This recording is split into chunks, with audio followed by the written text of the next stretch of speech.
Thank you, and good morning, all.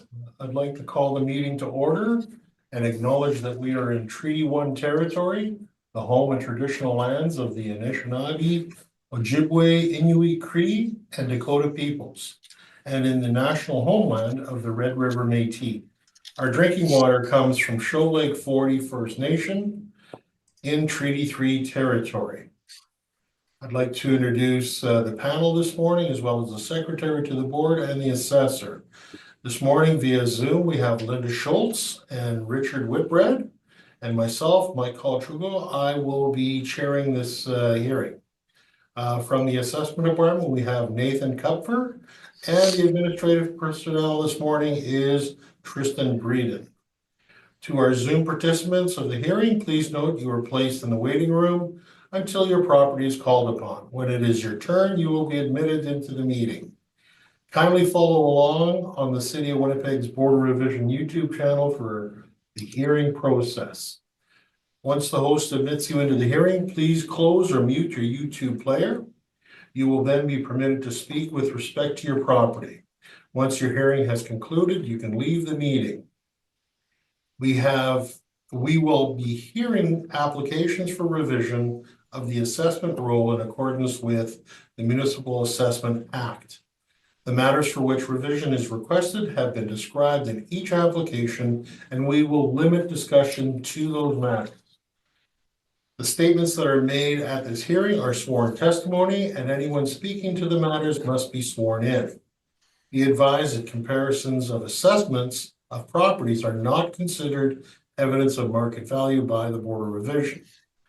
The Board of Revision is appointed annually by Council and is independent of it and the City Administration. It makes its decisions on the basis of evidence provided at this hearing and issues a written order that will be mailed to all parties as soon as possible. Note that the board's decisions with respect to an application may be appealed to the Manitoba Municipal Board if the matter pertains to assessed value or classification, or to the Court of King's Bench if matter pertains to the application of exemptions from taxation. Should you wish to appeal, information on how to do so will be included with the board's order. With respect to our hearing process, I will confirm the points of appeal with our property to be addressed with each applicant following the swearing in. We will then have the assessor's testimony, followed by questions that the applicant may have, and then the applicant's testimony, followed by questions.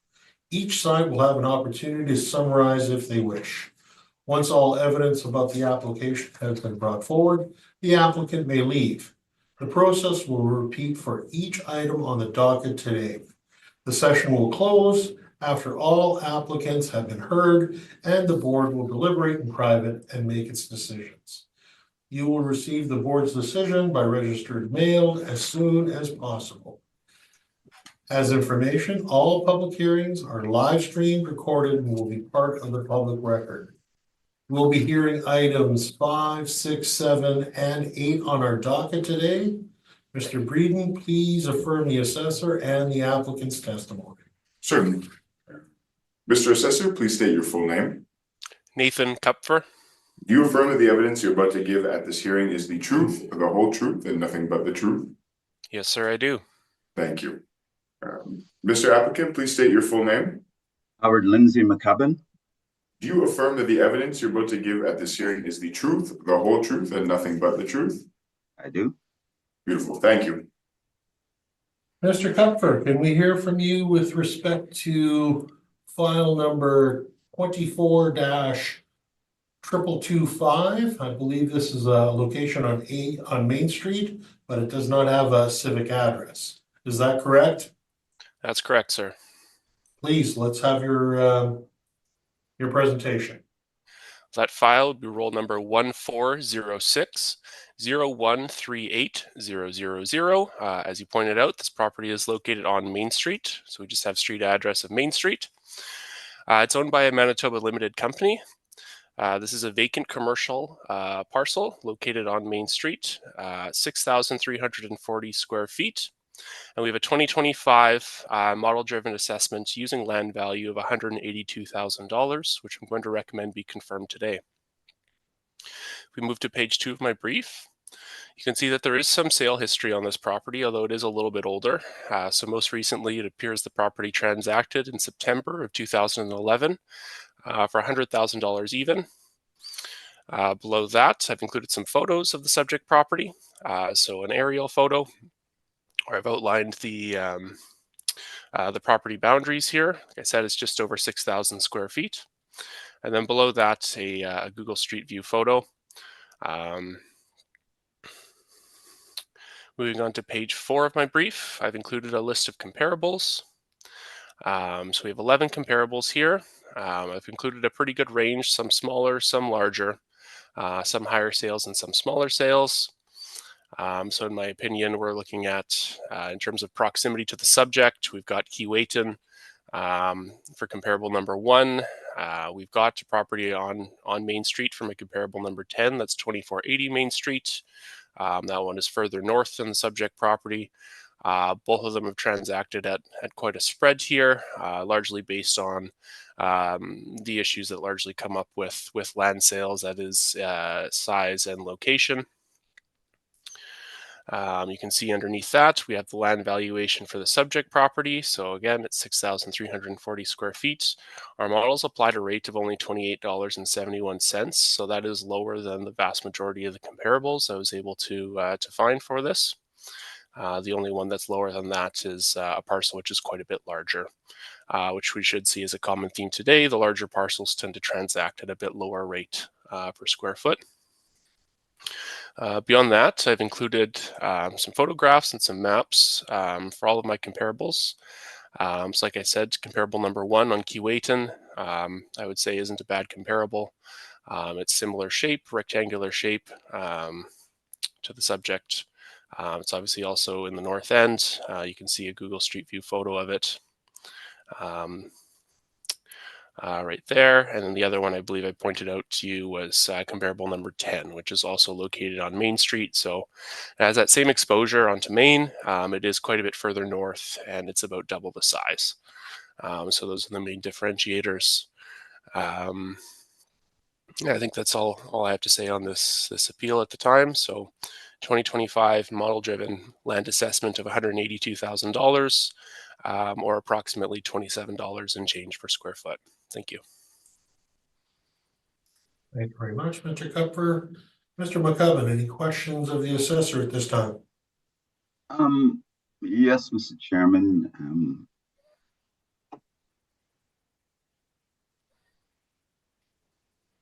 Mr. Kupfer, if I can turn your attention to page 4, please, of your presentation. Land sales table. You had mentioned the only sale, the only property that sold at a lower square foot value was comparison 11, I believe you said, right? That's right. Comparing it to the subject property. And yes, I do agree that's much larger than the subject property. Which of these comparisons do you think is the best comparison to the subject property that we can look at here? I think it's somewhere between comparable 1 and comparable 10. Comparable 1 and 10. So, okay. The one in Keewatin and 10 is on 2840 Main Street. Okay. And out of those two, which do you think is the closest in comparison that would need less adjustment to the subject property, can be compared to the subject property? I would say they, well, in terms of size, they kind of bookend the subject property. It's where the subject would be right in the middle. Keewatin's the smaller one. Main Street is the larger one. And I think, as I pointed out, Main Street's a bit further north. Keewatin is, I think, a bit closer in proximity, but I haven't got an exact distance for you. Yeah, but the question is, which one do you think needs the least adjustment then, in regards to the subject property? I really couldn't say. Okay.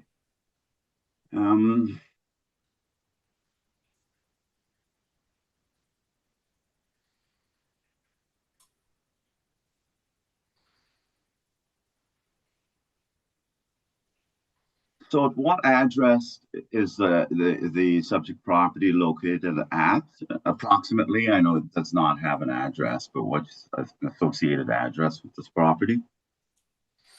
It would be between 1369 and 1375. It's just north of Cathedral, just south of Bannerman, for your reference. Okay, fair enough. Thank you. So, and so when you look at comparison number 10, that's quite a bit further out, is it not? it is. It's quite a bit further north. And how would you think Q8 compares with it in terms of location and development prospects? I think Keewatin would be fairly similar. Gets a little bit less exposure than Main Street.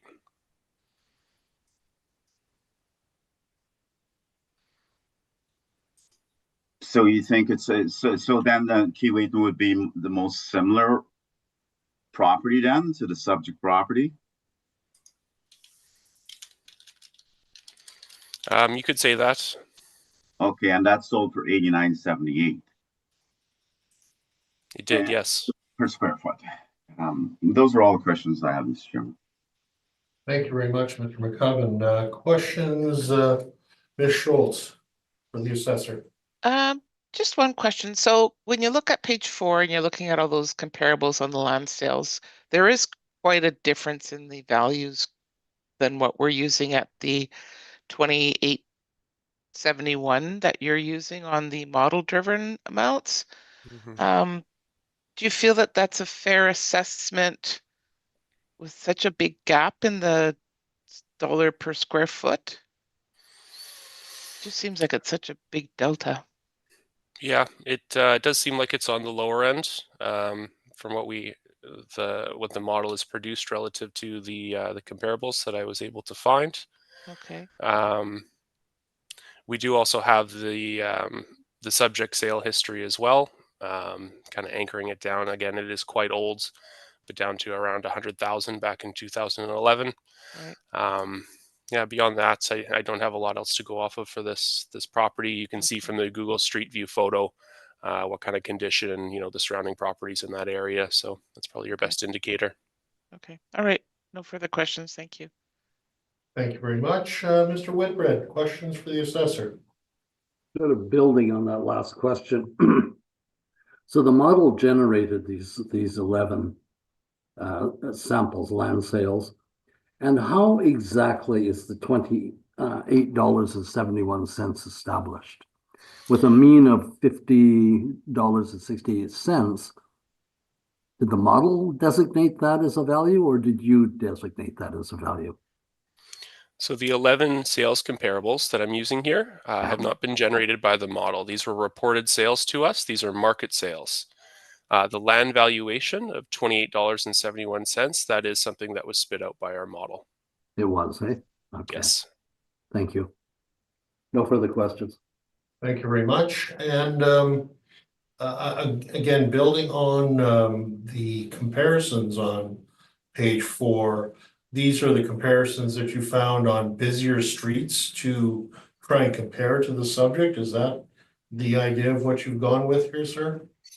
Largely, we've tried to focus on the north end of the city, and I believe all of our properties today are in this north end area. So I've selected a sample size here that uses fairly recent sales. So I think the oldest I'm pulling from here is 2019. They're all in the north end area. Generally speaking, some more towards the northeast, some more towards the northwest, some north straight up Main Street, and again, some larger and some smaller. And that way you're getting kind of that full picture of where the spread of these values can be. Okay. Those are my questions. Thank you very much. Mr. McCubbin, can we hear your presentation at this point, please? Yes, thanks, Mr. Chairman. If I can turn your attention to page 2 of my presentation, please. Roll number is 14-0601, 38,000. As you've heard, the site size is 6,340 square feet, and it is zoned C2 commercial.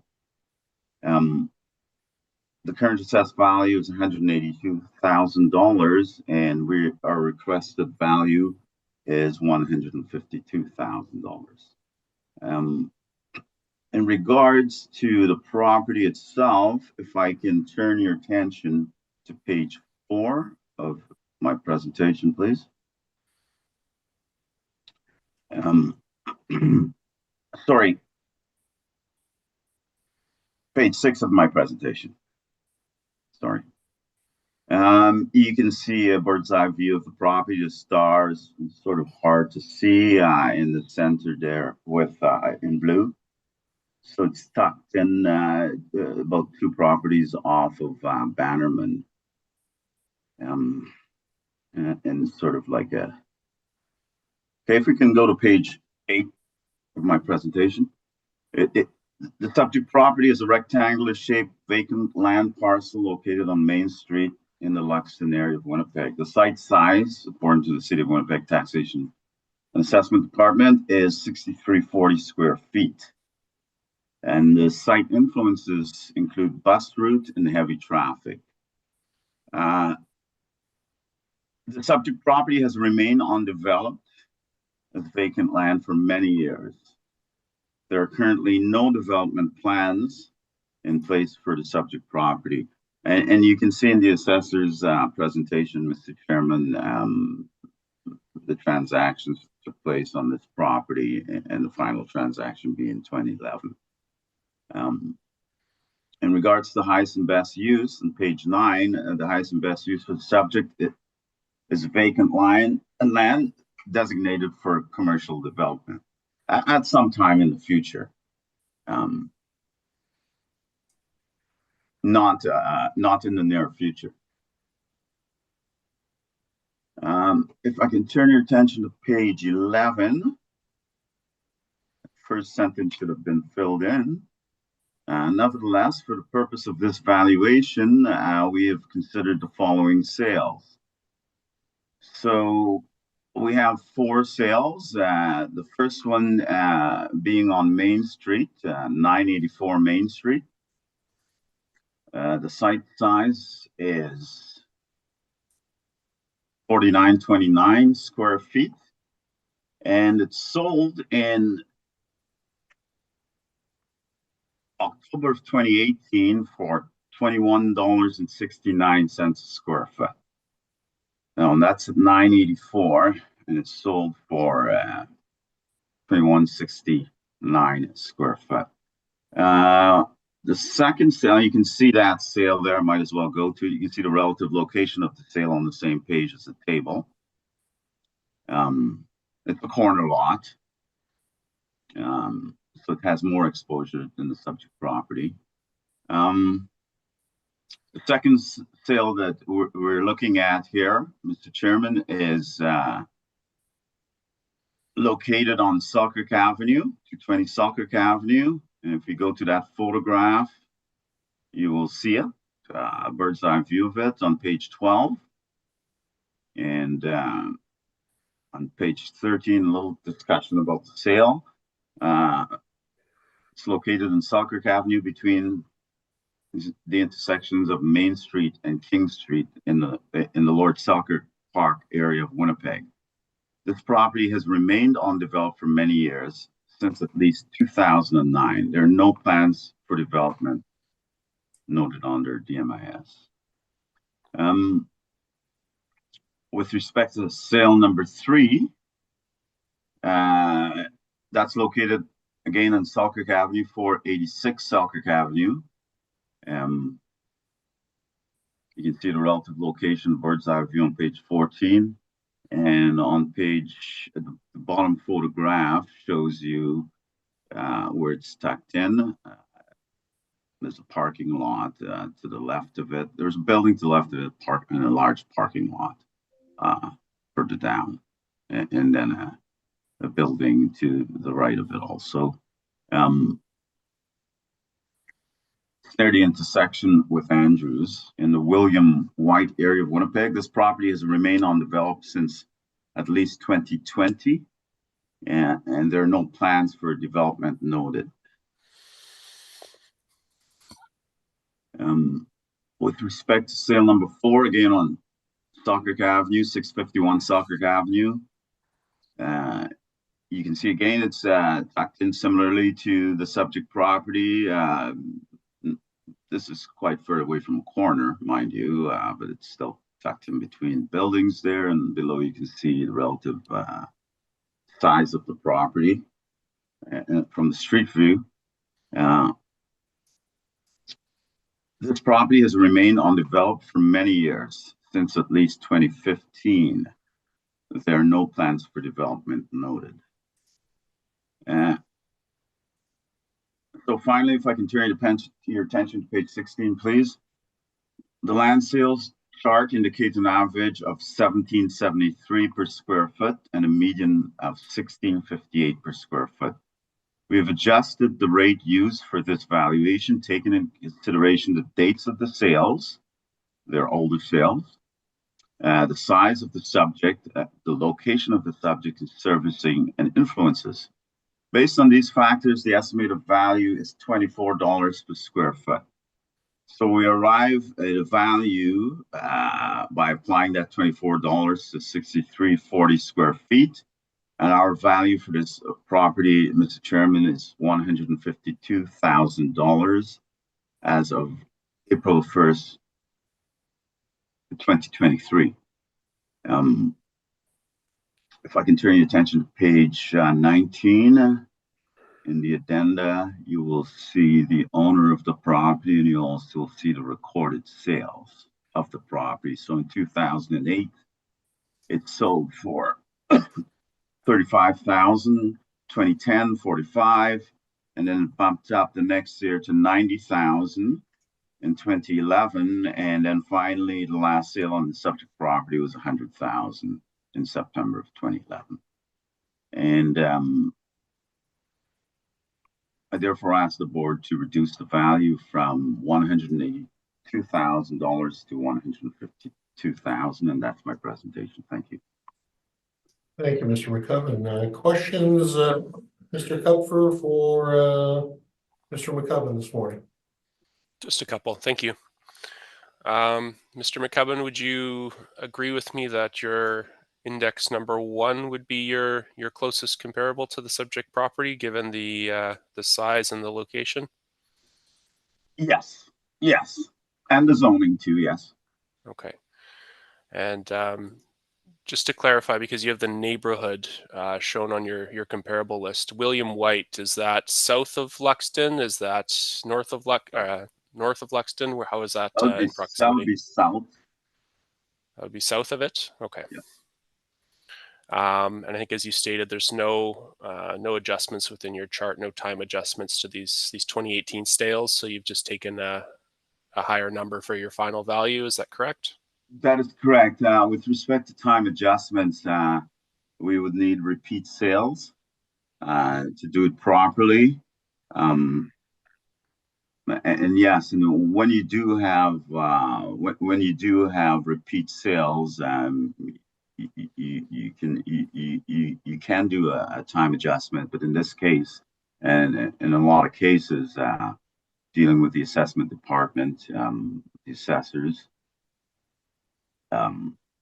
we have come to conclusions based on past transactions and made a logical conclusion to what a value should be. Fair enough. Just the last question, and I'm sorry if you touched on this and I missed it, but for your comparable number 1, has there been anything constructed on this since the sale, since 2018, or is it still vacant? I believe it's still vacant. Okay. I believe it's still vacant. Sorry. Thank you, Mr. Chairman. Those are my questions. Thank you very much. Mr. Whitbread, do you have questions for Mr. McCubbin? No, I have nothing. Thank you. Thank you very much. Ms. Schultz, questions? No questions, thank you. And the only question I'm going to have is, Mr. McCubbin, you seem to have focused most of your attention along Selkirk. Were you unable to find any other comps on a busier street than Selkirk? I tried, Mr. Chairman, I tried to stay in the general vicinity of the subject property. Yes, I could have, there are other sales recorded, but then you would have to make quite a bit of locational adjustment to those sales. So the closer comparisons, I guess 3 of them were in Selkirk, relative to the size of the subject property. Okay, you'd agree that the Selkirk locations are not as much traffic as Main Street, correct? That is correct, yeah. And that the subject property is a bit further north into the Luxton area? That's correct. Those are my questions. Thank you very much. Gentlemen, do you have a summation on this, either of you?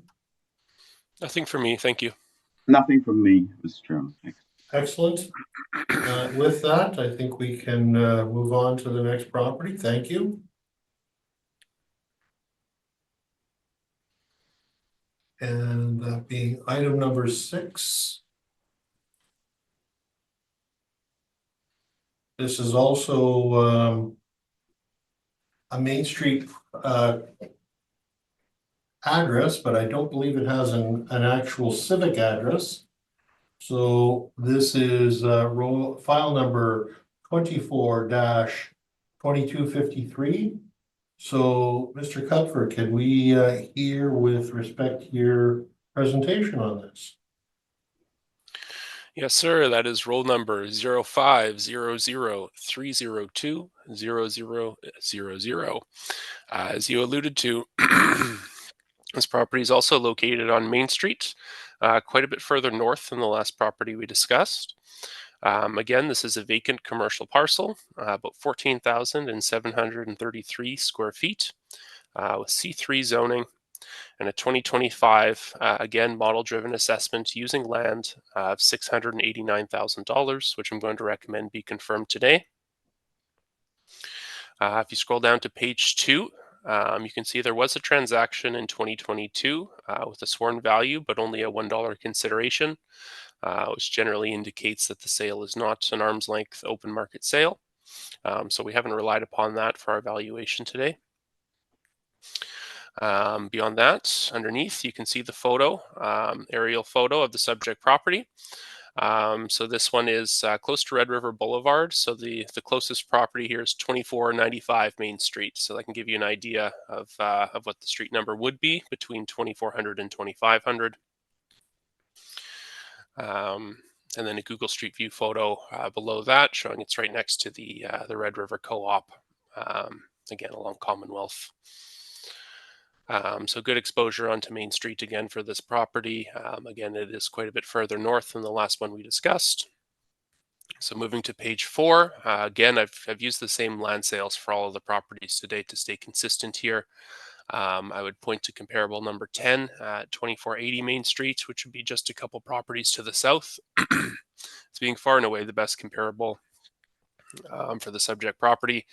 It is a little bit dated. It sold all the way back in 2019, as you can see, for $37.47. Our model has put out a value for 2025 here at $46.77, which I think is in a reasonable ballpark here, given that sale, given our sample size of sales. I would ask that this property be confirmed. So again, 2025 land-driven assessment, $689,000, or approximately $46.77. And I believe comparable number 10 is our best supporting evidence for that. Thank you. Thank you very much. Mr. McCubbin, questions for the assessor? Yes, Mr. Chairman, thank you. Mr. Kupfer, if I can turn your attention to page 4 of your presentation, please. So you mentioned comparison number 10 is your best comparison. Is that correct? Yes, sir. It's quite close in proximity, fairly close in size. I would identify that as the best comparable. Right. It's smaller in size, but it's close in size compared to the rest of the comparison. Yeah. Yes. And that sold for $37.47 in 2019. Has that site been developed? You know? I don't know.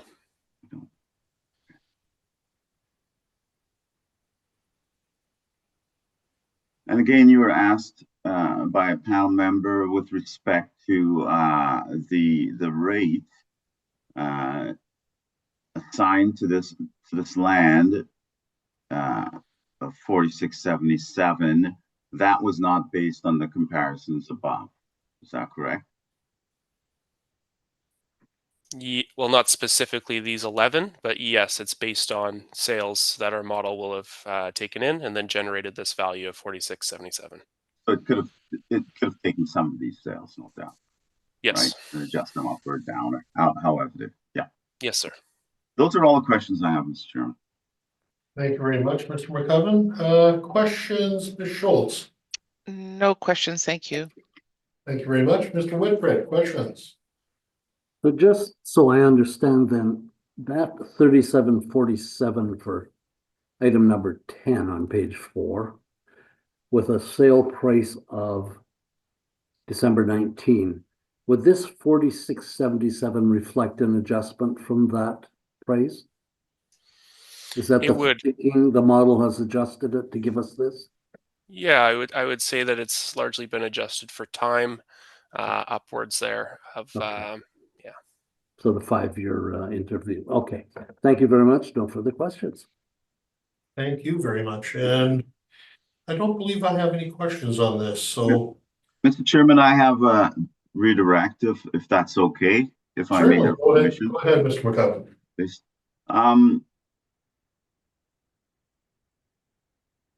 So focusing again on comparison number 10, that sold for $37.47, you were asked if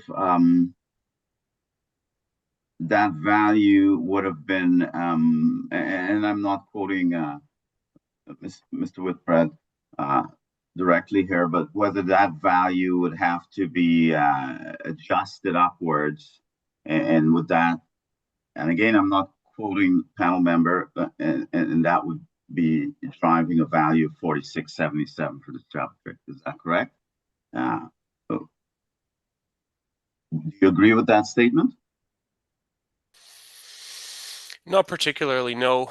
Like I said, because it's model driven, it would have been based off of a sample size of land sales, not specifically just comparable number 10. Okay. All right. I've simply identified comparable number 10 as probably the most applicable one comparable that I was able to find. Okay, thanks. That's my redirect, Mr. Chairman. Thanks. Thank you very much, Mr. McCubbin. And I believe I do not have questions, as I said earlier. So, Mr. McCubbin, oh, sorry. May I come back on that if you don't Yes, mind? please. Go ahead. I just want to make sure I understand this, Nathan. So the model is structured in such a way, and I understand how it takes in a number of samples, but it's structured in such a way that it can make an adjustment based on date. Is that true? That's true, yes. And in this particular case, in sample number 10, it made that adjustment. You did not make that adjustment.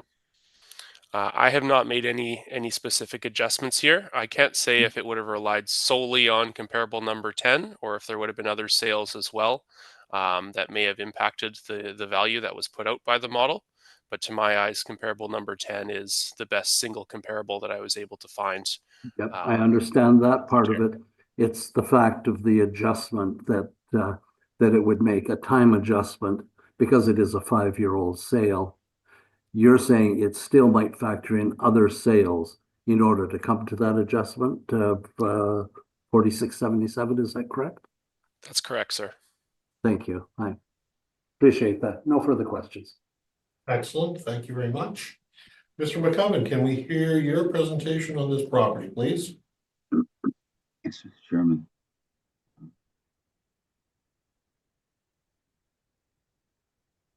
Okay, if I can turn your attention to page 2 of my presentation, please.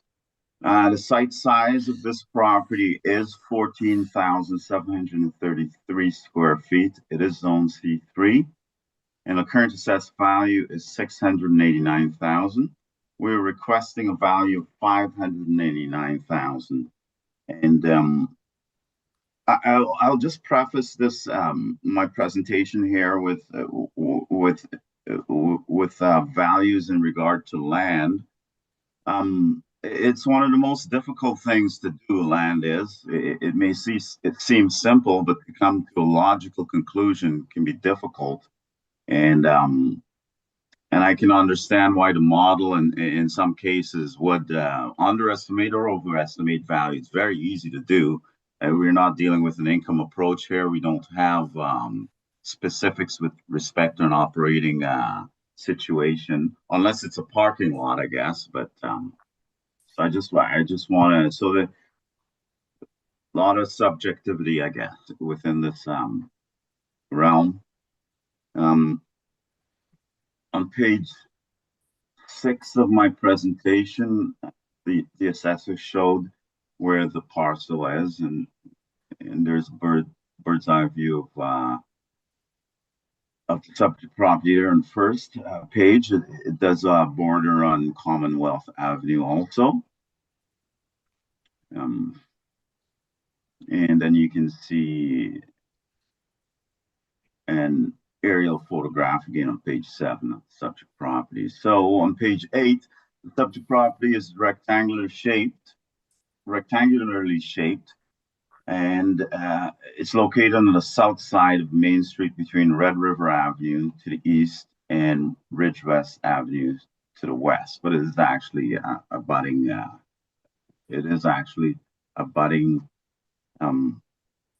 Commonwealth Avenue.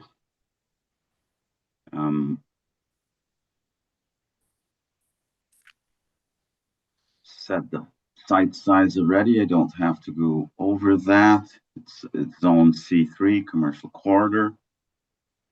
The highest and best use, and I'm on page 9, the highest and best use for the subject property is represented by its potential as a development site for commercial or possibly multifamily residential purposes. We've seen a lot of that happening lately, where they're combining different uses to have some synergy. On page 11, with respect to the land value, the City Assessment Department has assessed the subject at approximately $46.77 per square foot. And for the purposes of this valuation, again, you're familiar with the sales that I've used there. So I don't believe I have to go over the sales or their location, but I have done a little bit of write-up on them all. And so to just go to page 16 of my presentation, the land sale chart indicates an average $17.73 per square foot and a median of $16.58 per square foot. We have adjusted the rate used for this valuation, taking into consideration the date of the sales, the size of the subject location, servicing, and influences. Much better than the comparisons I presented, I must say. And typically this type of property, you can see in developed areas, they would go for, I'm not going to put in verbal evidence. I will just stick with what I have here. So based on these factors, the estimated value is $40 per square foot. So the value, the land value becomes $14,733 with $40 per square foot applied, and the resulting value is $589,000. And we respectfully ask the board to reduce the value to that amount. Thank you. Thank you very much. Mr. Kupfer, questions for Mr. McCutcheon, please. Thank you, Mr. Chairman. Regarding your 4 comparables here on your page 11, these are the same 4 that you submitted for the previous property, correct? That is correct. Okay. Would you agree with me that my comparable number 10 at 2480 Main Street is likely a better representation of the subject property than these 4 comparables? I would agree with you in regards to that, yes. Yes. Okay. Thank you, Mr. Chairman. Those are my questions. Thank you very much. Ms. Schultz, do you have questions at this point? No questions at this time. Thank you. Thank you. Mr. Whitbread, questions at this point? Thank you. So, Mr. McCubbin, I look at your $40 value, and I understand you talk about date of sale, size of the subject, location, servicing, and influences as factors that influence your price. But is there a specific mechanism you use? And let me just go on for a minute. The city uses the model, and I know it's been very difficult for us to get specific information about how that model works. But now you've come up with a $40 price tag. Is there a specific mechanism or a table with values or points assigned to it that give you that $40? How do you do that? What we do have is we have quite a bit of data with respect to land sales in the city, and we've tracked land sales development-wise, development horizons, etc. And no, we do not have a system similar to the city where we're modeling land rates based on that.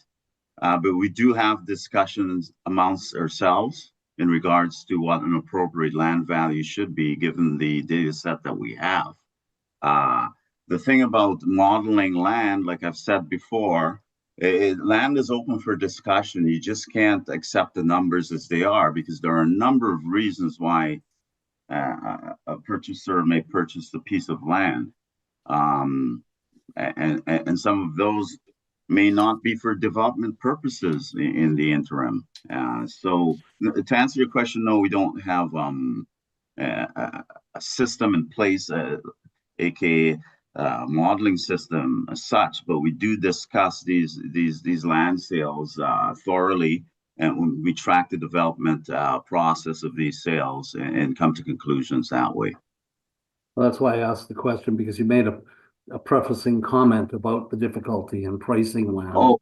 And I guess, so if I understand the process, you would get the city's valuation, and or the owner would get the city's valuation on their tax bill, and you then have an opportunity to look at that prior to assembling your data and then establishing your value. Is that correct?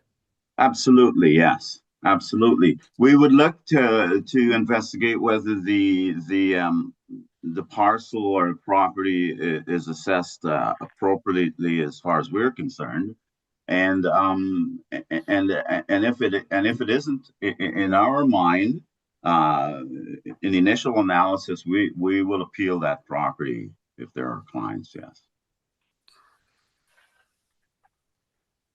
I don't know if I answered your question. I'm not sure if I answered your question. Sorry. I'm satisfied with your answer. I want to take it just a little bit further here, just because I think you're a pretty straight shooter, Mr. McCubbin. Thank you. I've done negotiations for 50 years, 45 years, and understand the value of looking at a value presented by one party and coming up with another value to present to them as a counteroffer to their value. And it would typically be lower. It would be very rare that I would offer a higher value as they had proposed. Is there any element of that negotiation going on in the minds of the agent when we look at this value of $40 versus $46.77? In this case, no. No. In this case, no. No, the value we produced here, Mr. Chairman, is the value that we feel firmly about, and we would negotiate that. And I guess that's I've seen the assessor's brief, and I can understand, and he feels comfortable with his evidence, but in this particular case, this is the value we think the property should be assessed at. Sure. I think his confidence comes from the scientific model that he's using to establish the price. Okay. And that's what he's left with. I mean, You know, and I've been in that position before. I don't want to belabor it. I understand your answer and I appreciate it. Thank you very much. No further questions, Mr. Chair. Thank you very much, Mr. Whitbread. Again, Mr. McCubbin, I'm looking at your comparisons, and I appreciate the fact that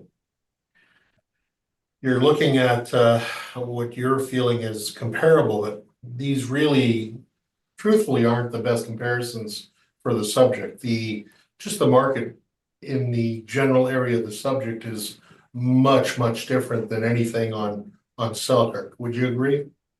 I agree with you, Mr. Chairman, and what I can say, and not to belabor this point, but what I can say is that the board has the evidence now, and the assessor has produced sales, and so have I, and we've introduced the rationale for various Fair enough. values.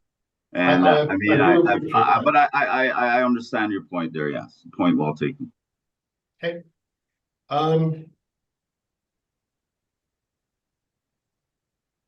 I think that's the brunt of my questions. Thank you very much, Mr. McCubbin. I appreciate your presentation. Gentlemen, do you have any summation on either side? Nothing for me, thank you. Nothing from me. Thanks. All right. Well, that will conclude that our property, gentlemen. So we will move on to number 7 on the docket, that being 2745 McPhillips Street. So, Mr. Kupfer, would you like to walk through your presentation, please? Certainly. This is file number 24-2533. The roll number is 0500-942-8060. And the street address is 2745 McPhillips Street. The owner of this property is Whiteland Services, Inc. This is again a vacant commercial property, zone C4. It's quite a large property. It's 1,115,000 square feet. And we have a 2025, again, model-driven assessment here of 15,615,000, which I believe should be confirmed today. Scrolling to page 2 of my brief, you can see 2 sales for the subject property, both fairly recent, one in 2022 and one in 2018. The most recent sale in 2022, the property transacted for just over $18 million. And in February of 2018, transacted for about $12.5 million. Below that, you can see the property. I've outlined it here. It's on the corner of McPhillips and North Point Road. You can see just behind it there is already developed land. I believe that's residentially developed land. The subject property has yet to be developed. Scrolling to page 3, I took a Google Street View photo. Absolutely not really anything to see there, but a grassy field at the time. And then moving to page 4, as I'm sure you'll notice here, this property is part of my comparables list, comparable number 11. Given that it is a recent sale, it's quite a large sale, though far and away the largest I was able to find. It makes for a very good bookend to my comparables chart here, with the lowest attributable value here, given the most recent sale of $16.31 per square foot, based on that 2022 sale. And our model has derived a value of just $14 a foot, so about $2.31 lower than what that most recent sale indicated.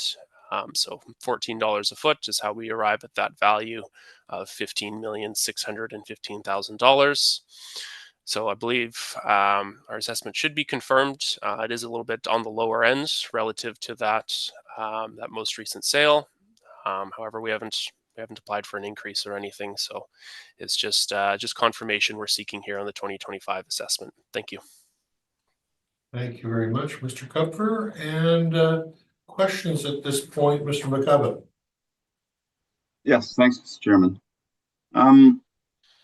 It's focusing on page 4 of your presentation, Mr. Kupfer, and it's the comparison number 10, which is in fact the subject property.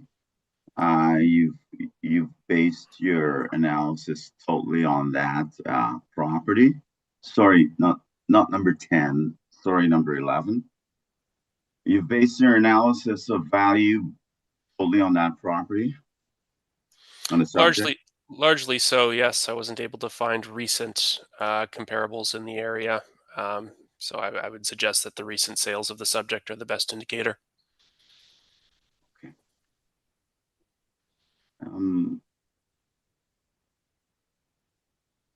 That's the only question I have, Mr. Chairman. Thank you very much. Mr. Whitbread, do you have questions at this point? Thank you, I do. So I'm really confused here, and I don't know if you can clear this up or not, Mr. Kupfer, but I look at a sale from 18 to 22 where we see a 43% increase in property value. I look at a valuation that shows about a 16% decrease in value if the reference date is 2023 in 1 year. So it increases 43% over about a 3 to 4 year period, and it decreases 16% in the next year. Are you able to explain that? First of all, have I got that right? And then secondly, can you explain that? Sir, I believe your facts are correct. I can't explain the increase in sale price here between 2018 and 2020, as I wasn't a part of either of those sales. Generally, what I would suggest is that there's work that's happened, maybe not physical work that's happened on the property, but things like permits, development agreements, those sort of things, which can increase the value of a development project, may have transpired between these two sales, causing the increase in value. But you don't know that for sure, hey? No, sir, I do not. But that is one possibility. That would be, in my eyes, the most likely possibility to help explain the larger than average increase between the two sales. Because if I look at your map, it seems like, and it looks like it's a finished development to the east of that property. If you're looking at the map on page 2, it looks like there's some significant values to the east and the northeast of that particular property. Is that correct? Have I got that right?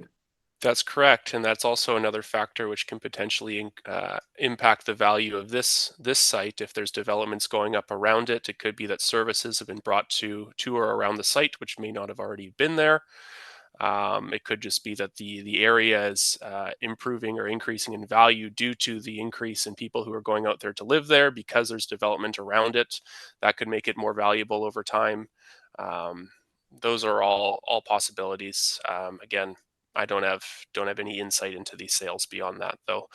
And then the second part of your question, I believe, was in regards to our assessment relative to the most recent sale price, our modeled assessment of $14 a foot, and the most recent sale at $16.31.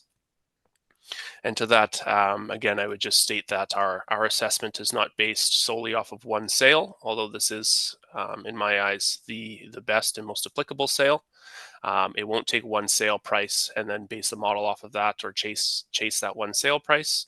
So this $14 a foot that the model has derived has been done, again, based on a sample size, based on multiple sales which have come in. And in my opinion, it's probably a bit low. But regardless, that's what the model has produced, $15,615,000, and I believe we've provided the evidence to support a confirmation on that. Yes, I understand.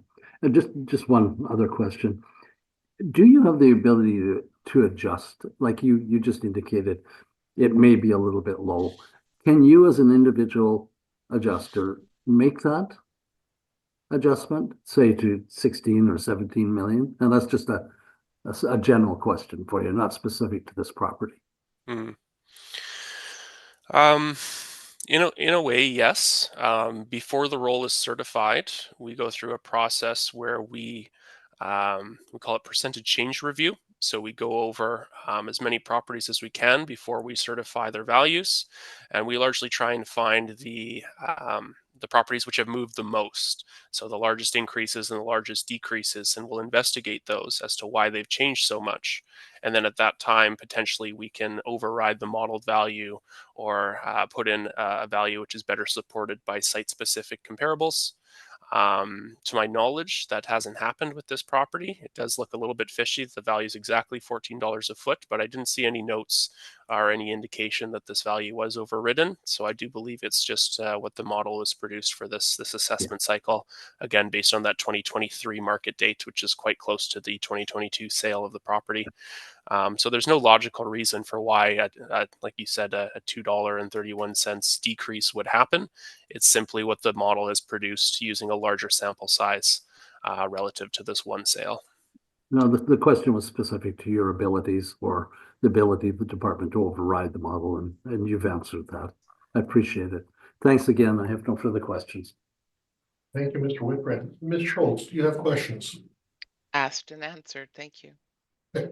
Thank you very much. And I guess the one question I will have, Mr. Kupfer, I'm believing, and please help me here, the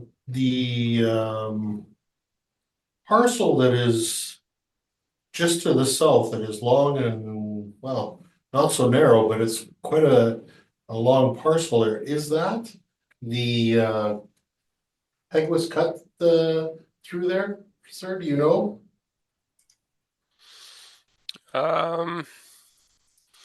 That would be a good guess. I have it on my map here, simply identified as public road right now. So it does appear like it's going to be a roadway at some point.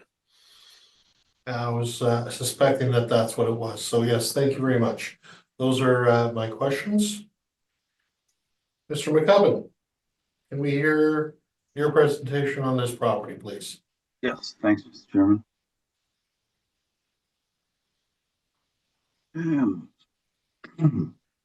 Okay, if we could go to page 2 of my presentation, please. The roll number is 0500942860. The site area view, as you've heard, is 25.6 acres, a fairly substantial site. It's zone C4, and the current assessed value is $15,615,000. And we're requesting that the assessed value be reduced to $14,497,000.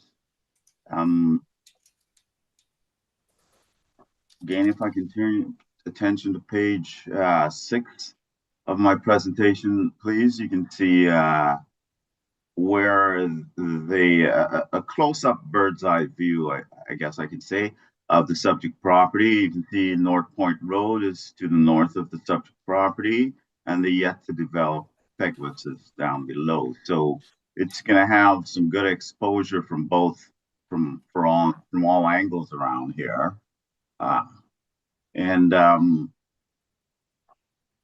When that happens, and on the page 7, you will see, I guess not a topographical view, but a bird's eye view of the subject property.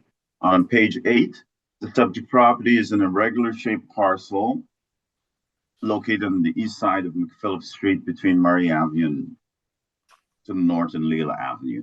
But I've described more specifically where it's located. So surrounding land uses are predominantly agriculture and residential at this point in time. The parcel is approximately 25.6 acres, or 1,115,136 square feet.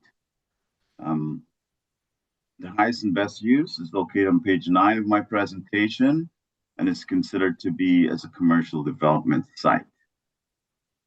With respect to the land valuation on page 11, the City Assessment Department has assessed the subject at approximately $14 per square foot. For the purposes of valuation, we have looked at the sales below in the table. And you will see the subject being the first. Let me back up here a second. Go through this again. The let's go to index 2. Index number 2 above is the subject property. So index 2 is the subject property. And that's sold in 2018 as was presented for $11.37 per square foot. But the roll number would indicate that it is the very close. It's in very close proximity to the subject land and is significantly smaller than the subject. That does not make sense.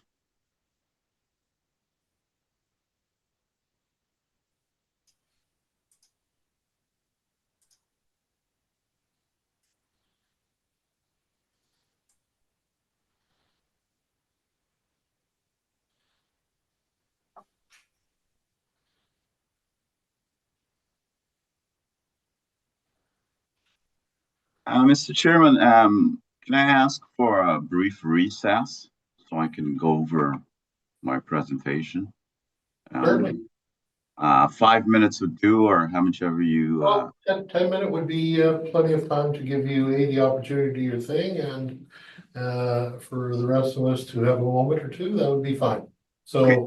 we can adjourn for 10 minutes. That would be okay. Thank you. Thank you.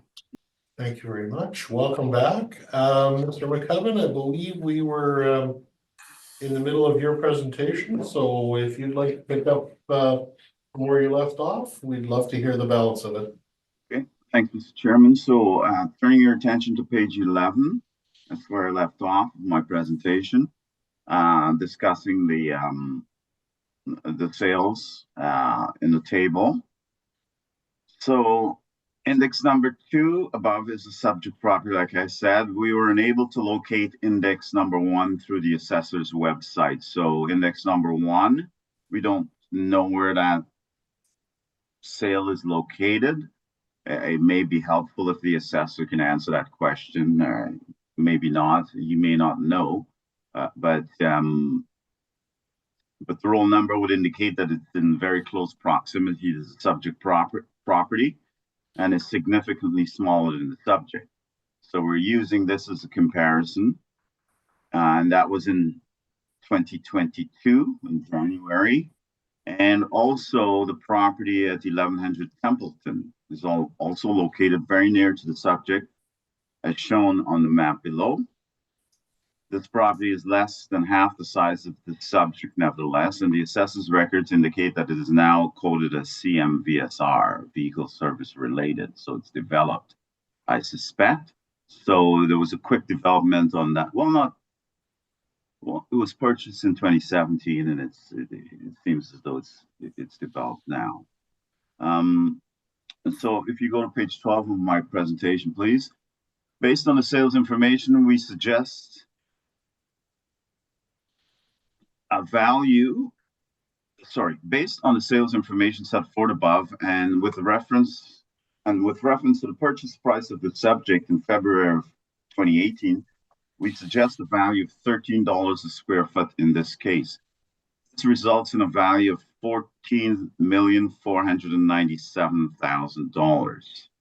And that's applying a rate of $13 per square foot to the subject site, which is 1,115,136 square feet.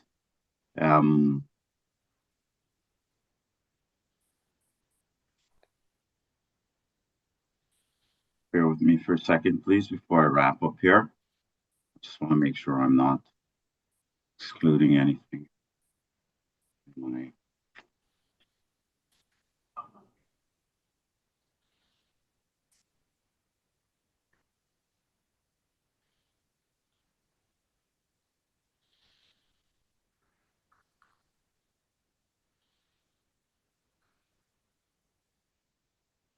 Sorry about this.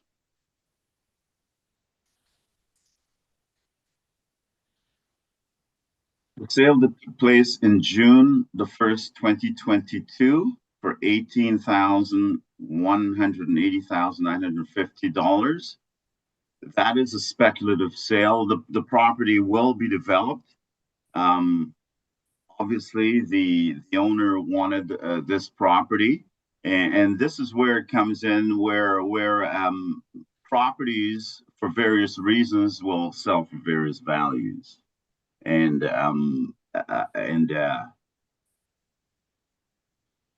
that's my presentation. Thank you. And I'm Thank open you to very questions. much. Thank you very much, Mr. McCubbin. Mr. Cupfer, do you have questions for Mr. McCubbin at this point? Just a few. Thank you, Mr. Chairman. Looking at your comparables list, you've identified 3. I think the first one you indicated that you weren't able to locate it. Is that correct? That's correct. Yeah, generally, Mr. Chairman, when this happens, if I was in, I mean, an assessor would be able to delve into this and find out the canceled roll numbers and track where this property was located. We don't have that information right now. Sorry. Okay. But you believe it's close in proximity to the subject property and Yeah, it transacted? Yeah, it looking at transacted looking at the roll numbers, and that's all I'm basing it on, essentially. Yeah, Okay. that's all I can base it on. And that one transacted for a little over $18 a foot in 2022. So that's the most recent sale, correct? It's the most recent sale in 2022, and it's about half the size. Well, not quite half the size. More than half the size of the subject, sorry. Okay. And then your index 2, like you stated, is the subject property, but you elected to use the 2018 sale rather than the 2022 sale, correct? This should have been updated. I'll mention the I'll mention the recent sale too, and I have mentioned it. Okay. It's just not in here. Okay, and then your third index here is on Templeton, so it's not specifically on McPhillips, but just a little bit off of McPhillips, and that one's a 2017 sale, correct? That is correct, yeah. So some time adjustment would have to be made for that parcel, and it is a smaller parcel than the subject property. Okay, those are my questions. Thank you very much. Thank you very much, Mr. Cupfer. Mr. Whitbread, do you have questions at this point? Thank you, I do. So I'm coming back to that table again on page 11 and your number 2 and lack of, I guess, number 3, which would be the 22 sale, right. Which is $16.30 a square foot. Now, I have to reference you back to your comments in the previous property where you talked about the process mechanism that you use to come to a value. So had you included that value of $16.30, Mr. McCubbin, would that change your ultimate proposal for value in spite of your comments about speculative purchase in 2022?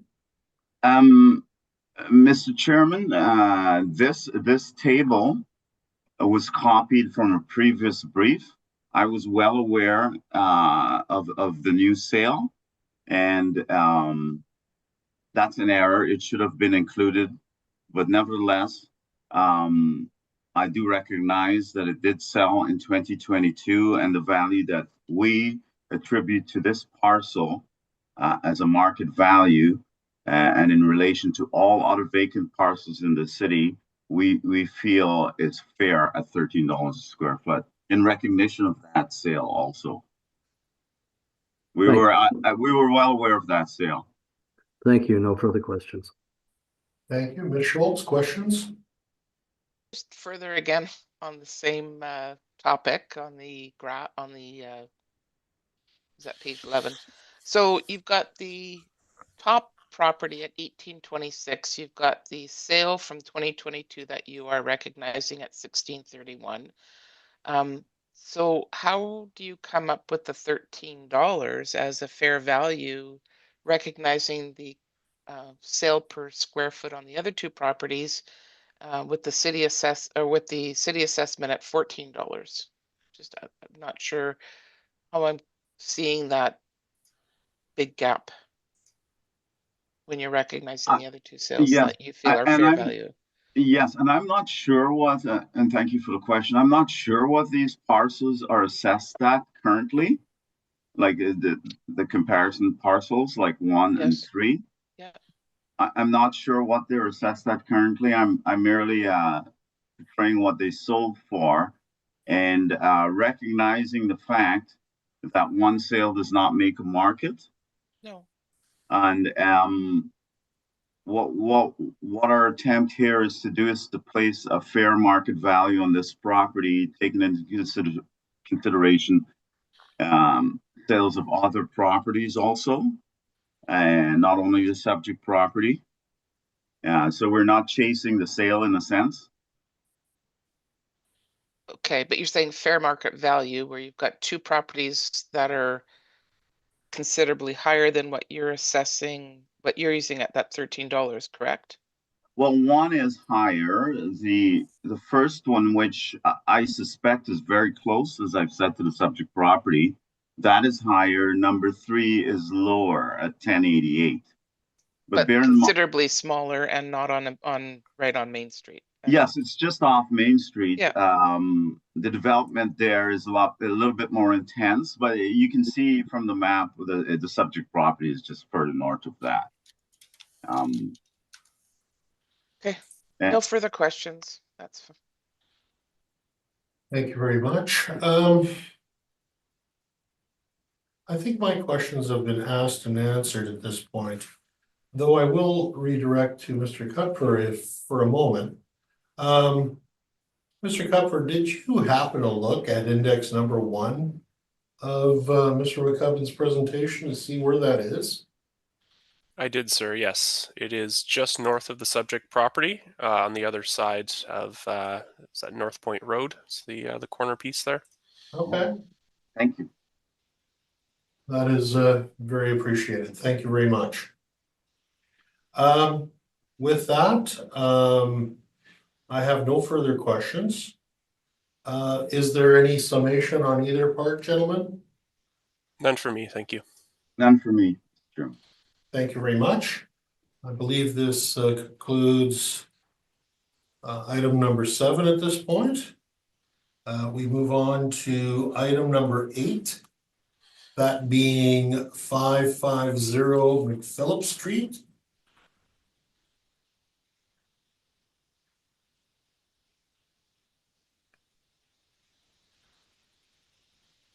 So, Mr. Kupfer, could we hear from you on this presentation, please? This is file number 24-2349. The roll number is 1400-319-0100. The street address is 550 McPhillip Street, and this one is owned by the Manitoba Liquor and Lotteries Corporation. This is again a vacant commercial parcel of land with commercial zoning, that's C3 zoning. The land area is just over 390,000 square feet, and we have a 2025 model-driven assessment, again using land, of $4,127,000, which I'm going to recommend be confirmed today. Moving to page 2 of my brief. You'll note that under subject sale history, we do show a sale in 2010. However, this does not appear to be an arm's length market sale, as the consideration was only $1. However, the sworn value at the time was over $10 million. Again, I haven't investigated this sale, and of course, our model isn't relying on it either, as it wasn't marketed to be a good arm's length open market sale. So I don't have any other information on that. Just below that, you can see the aerial photograph of the subject property. So a few things to note. It is a bit of a strange configuration here. It's not a nice, neat and tidy rectangle or square, which is generally more desirable. And it is in close proximity here to the rail yards, or the tracks, I should say, just to the west of the property. And then as well, just to the north here, I believe that is a Manitoba Hydro installation as well. So not particularly desirable neighbors, and not a particularly desirable configuration for the lot.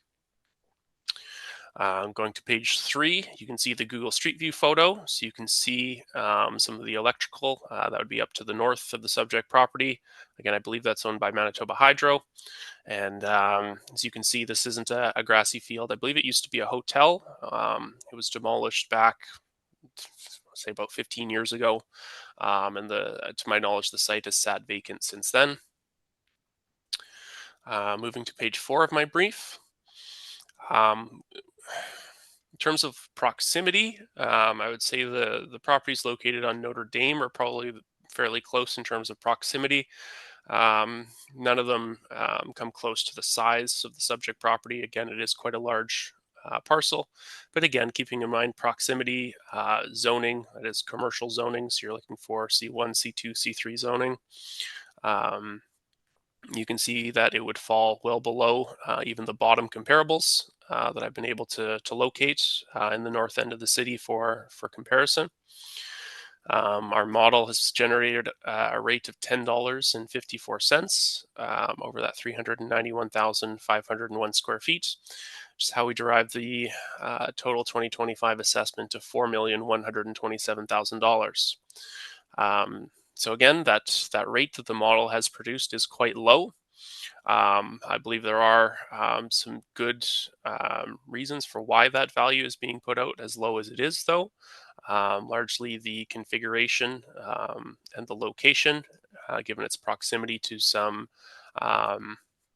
less desirable influences for the surrounding properties. So with all that in mind, I do believe this is a fair assessment at $10.54, and I'm going to recommend that 2025 assessed value be confirmed at $4,127,000. Thank you. Thank you very much. Questions, Mr. McCubbin? Yes, thanks, Mr. Chairman. Mr. Kupfer, if I can turn your attention to page 4 of your presentation, please.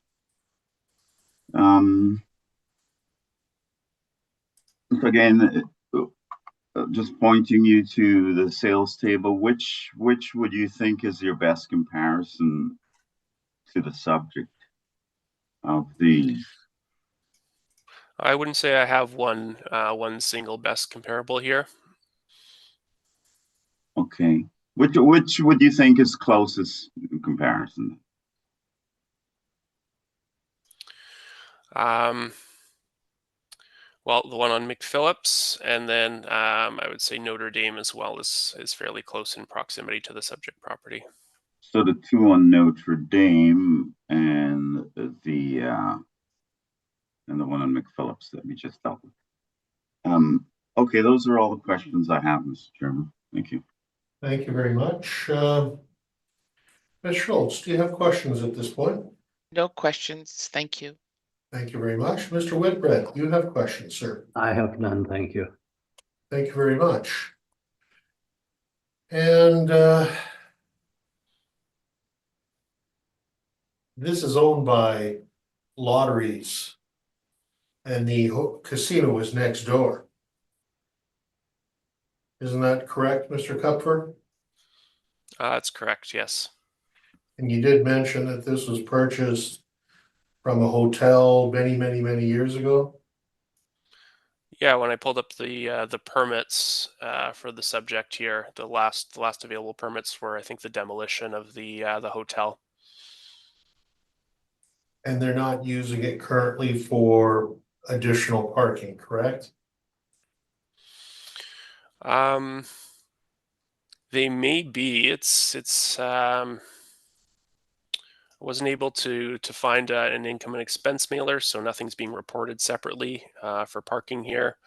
When I pull up just a general aerial photograph, there is some vehicles parked, although not very many. So that could very well be the case that they have some sort of agreement to lease out some additional parking spots just to generate a bit of revenue while they decide what they're going to do with it. Okay. I believe those are my questions. Thank you very much.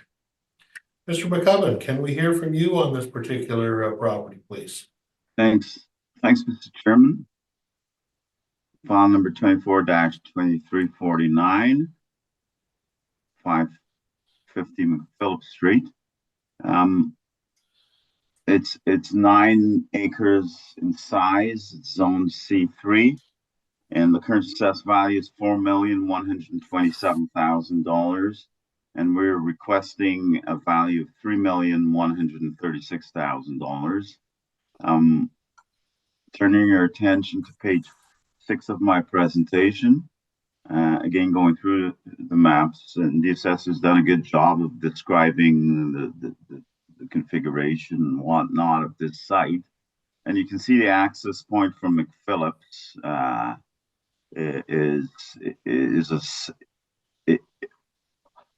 it's an irregularly shaped lot.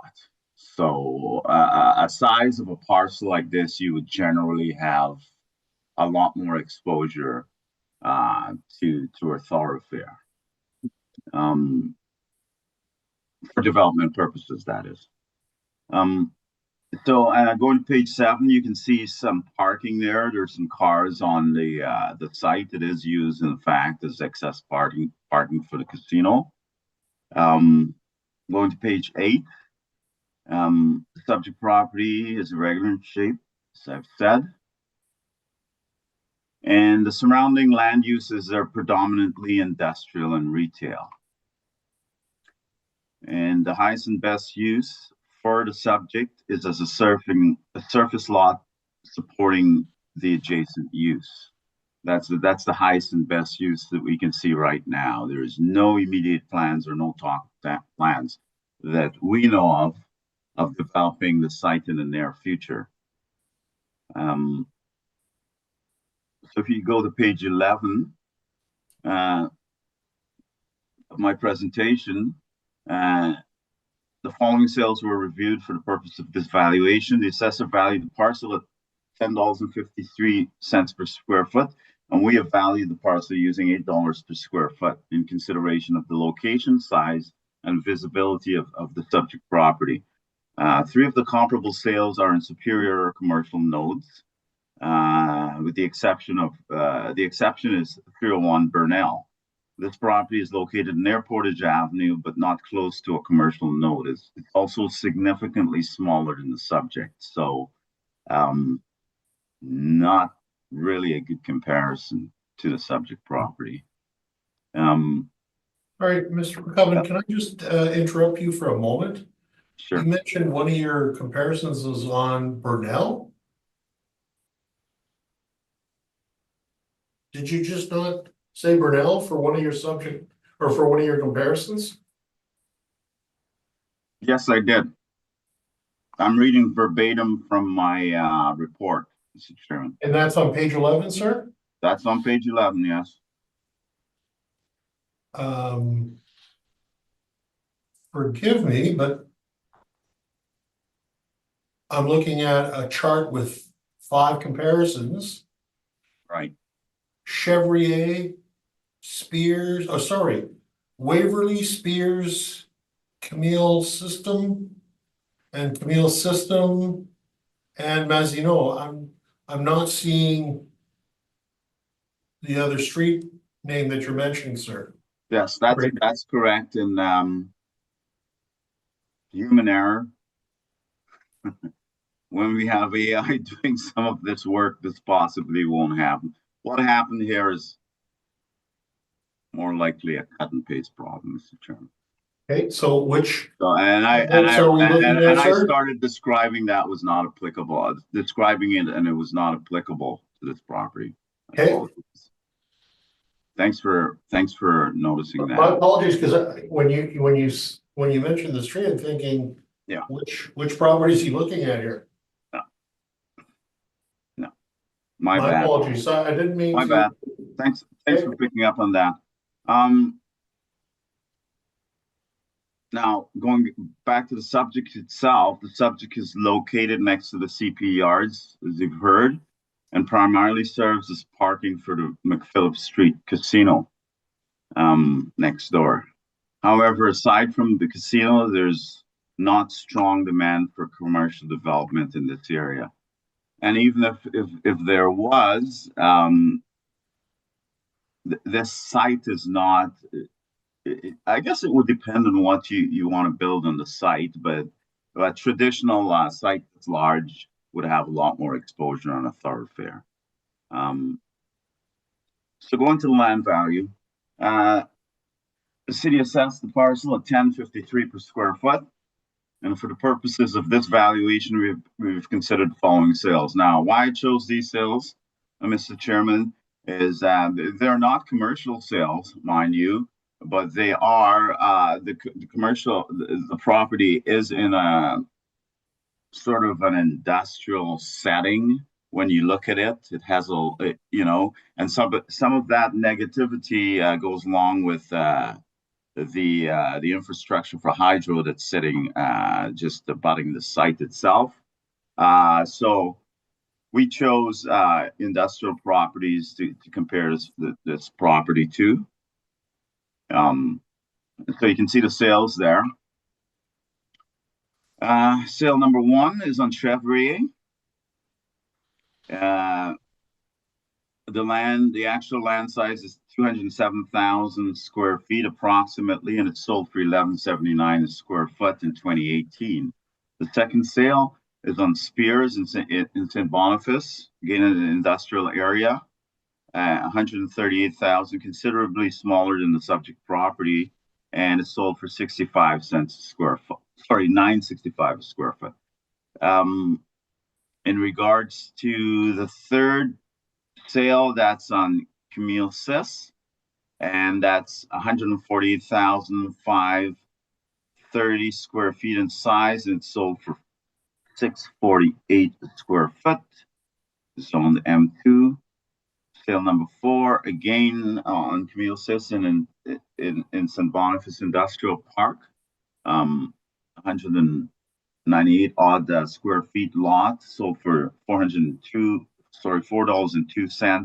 in 2017. And finally, on Mazenod Road, again in that industrial park, St. Boniface, we have a value of $3.80 for 690 square foot parcel. So you can see the average is 695 and the median is 546.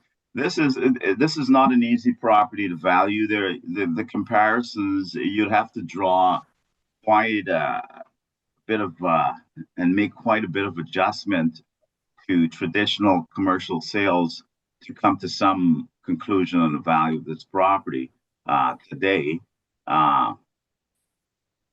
But nevertheless, the land sale chart indicates an average of 695 that I've set and a median of 546. We have adjusted the rate used for this valuation, taking into consideration the date of the sales, the size of the subject, the location, and the servicing and the influences affecting this property. And based on these factors, the estimated value we think should be above what the median is for those parcels, and should be at around $8 a square foot. So turning to page 12 of my presentation, so the land value becomes $3,136,000 by applying $8 a square foot to the site size. And we respectfully ask the board to reduce the value to $3,136,000, and I'm open to questions. Thank you. Thank you very much, Mr. McCubbin. Mr. Cupford, do you have questions of Mr. McCubbin at this point? Thank you, Mr. Chairman. Just a couple. Mr. McCubbin, could you identify a single best comparable out of this list? That's a good question. You know, in this case, I would have to say anything that's closest in size to the subject would be. I mean, 4 of them are in an industrial park in St. Boniface, and the other one's on Waverly. I would say the best comparison would probably be on Waverly at $11.79 a square foot, but it's considerably small. It's smaller than the subject. Mm-hmm. You touched on the zoning, stating, I believe, that these are all zoned for manufacturing and the subject is zoned for commercial. Would you agree with me that commercially zoned properties might generally command a bit of a premium based on what can be built on them over manufacturer zoned properties? Not necessarily. A case in point is the Costco that we discussed on St. James. Actually, just backing up a bit, industrially zoned industrial zoned land is more flexible, has a more flexible use than commercial, because it allows for commercial and industrial, whereas commercially zoned land does not. So flexibility in use is there with respect to industrial land. And one example is St. James. All of that property along St. James, some of it might have been rezoned, but a lot of it is M2 land, you know. And it allows, so there was no, it didn't have to change the zoning. Zoning still remains the same. So I don't know if that answers your question. Okay. Yeah, no other questions. Thank you, Mr. Chairman. Thank you, Mr. Cutler. Questions, Ms. Schultz? No, just one note. I don't know if it makes a difference, but there's two different, not just nominal as far as the square footage. City has 391,501 and applicant is 392,040. Does it matter? It's just a slight difference, but both have different square feet. Yeah, I suspect, Mr. Chairman, that that difference in square footage is rounding off with respect to how we calculated the acreage, probably by using 43,560. Probably, or maybe the city used slightly more. Maybe we rounded off the acreage at 9 and it was like 8.97 or something. I don't know. I can't tell you the answer to that, but it's very close for the parcel this size. Yep. No other questions. Thank you.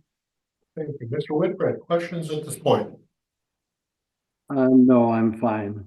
Just a comment. I think Mr. McCubbin is right when I do the math. It's 392,040 is 9 acres flat on. And the city just has a more precise definition of 8.98 acres. So if that helps. Thank you. And I believe my questions now are asked and answered. So I thank you for your presentation, Mr. McCubbin. Gentlemen, do you either have any final summation on this property, sir, gentlemen? None for me. Thank you. None for me, Mr. Chairman. Thanks. Thank you very much. I believe then we have concluded this particular property. We have heard all the items scheduled, and this hearing now is adjourned. So, gentlemen, thank you much for your presentations this morning and your patience. Thank you. Thank you very much. Thank you all. Have a good day. You too. Thanks, guys. Bye. Thank you. Okay, bye. Bye.